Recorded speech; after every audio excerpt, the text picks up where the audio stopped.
অনেকে মাজার ভাঙার ডাক দিচ্ছে, এ নিয়ে পক্ষে বিপক্ষে বিতর্ক হচ্ছে। বিষয়টা সম্পর্কে আপনার মন্তব্য কামনা করছি। প্রশ্নকর্তা ভাইকে আমি পাল্টা প্রশ্ন রাখতে চাই, মাজার ভাঙার ডাক দিচ্ছেন কারা? বাংলাদেশে উল্লেখযোগ্য যে সমস্ত ওলামা একরাম আছেন, পরিচিত যেই কোনো ঘরানার যে কোনো চিন্তা বা মত পথের বা যে কোনো দৃষ্টিভঙ্গির আলেম হন না কেন, কোনো আলেম এই ডাক দিয়েছেন কিনা, দিলে কোথায় কখন দিয়েছে আমাকে একটু জানাবেন। দেখুন, এদেশে সংখ্যালঘুদের উপর আক্রমণ করা হয় এবং সেই আক্রমণের যে দোষ, সে উদুরপিণ্ডি বুদুর ঘাড়ে চাপানো হয়। ঠিক একইভাবে এই মাজার ভাঙার ক্ষেত্র আমরা লক্ষ্য করেছি। পরিষ্কারভাবে আমরা বলতে চাই যে কোনো মুসলিম নামধারী নিজেকে যিনি মুসলমান দাবি করছেন, তিনি যদি শিরকে লিপ্ত হন, তাহলে সেক্ষেত্রে তাকে আমাদের দাওয়াত দিতে হবে, সংশোধনের পথে আহ্বান করতে হবে। তার যে মাজার, সেটা ভেঙে, যে মাজার সে সিজদা করছে বা যে মাজারকে তিনি পুজো করছেন অথবা সেখানে তিনি শিরকে লিপ্ত হয়েছেন, সেটাকে ভেঙে দেওয়াটাই সমাধান নয়। তাকে দাওয়াত দিবেন। আপনি বলবেন যে দাওয়াত দিয়ে বহু মাজার দাওয়াত দিয়ে কোনো লাভ হয়েছে কিনা, আমি বলবো বহু মাজারের ভক্ত বা মাজারের শিরকারী মানুষকে আল্লাহ তাআলা হেদায়েত দিয়েছেন। আমার ব্যক্তিগতভাবে পরিচিত এরকম মানুষ আছে। আল্লাহ আমার মাধ্যমেও কিছু ভাইকে হেদায়েত দিয়েছেন বলে আমি আল্লাহ তাআলার দরবারে শুকর এবং কৃতজ্ঞতা জ্ঞাপন করছি। কিন্তু মাজার ভেঙে দেওয়ার কারণে কজন মানুষ শিরক ছেড়েছে, আপনি সেটা বলতে পারবেন কিনা?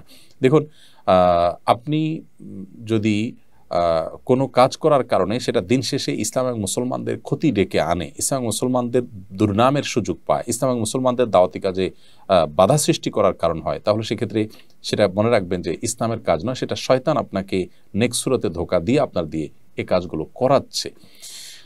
কাদিয়ানীদের মধ্যে দাওয়াতি কাজ করেন এমন একজন প্রথিতযশা আলেম আমাকে বলেছেন ব্যক্তিগতভাবে, আমার বন্ধু মানুষ, মৌলানা আব্দুল মজিদ, ওনার নাম, অনেক বই পুস্তক লিখেছেন। তিনি বলেছেন, ভাই আজকাল আমি সেখানে দাওয়াতি কাজ করাটা আমার জন্য কঠিন হয়ে গেছে এবং এটাকে রেফারেন্স হিসেবে টানা হচ্ছে। আমরা অনুগ্রহ করে সবাইকে বলবো এই বিষয়ে সহনশীলতার পরিচয় দিতে এবং ওলামা একরাম আপনাদের কাউকে কাজের নির্দেশ দিয়েছেন কিনা, দিলে তার নাম বলুন। কোন ভিডিওতে, কোন বক্তব্যে, কোন অনুষ্ঠানে, প্রকাশ্যে বা অপ্রকাশ্যে কোন আলেম বলেছেন আমাদেরকে বলুন।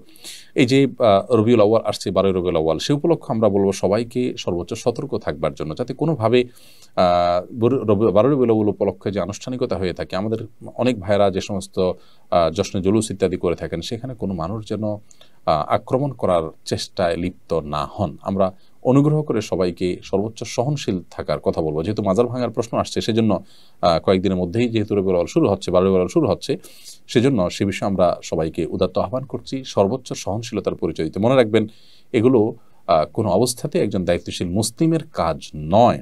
আপনার কোনো কাজে যদি ইসলাম এবং মুসলমানদের উপকারের চাইতে ক্ষতি বেশি হয়, তাহলে সেটা শয়তানের পরিকল্পনা বা সেটাতে শয়তান খুশি হবে, এটা বলাই বাহুল্য।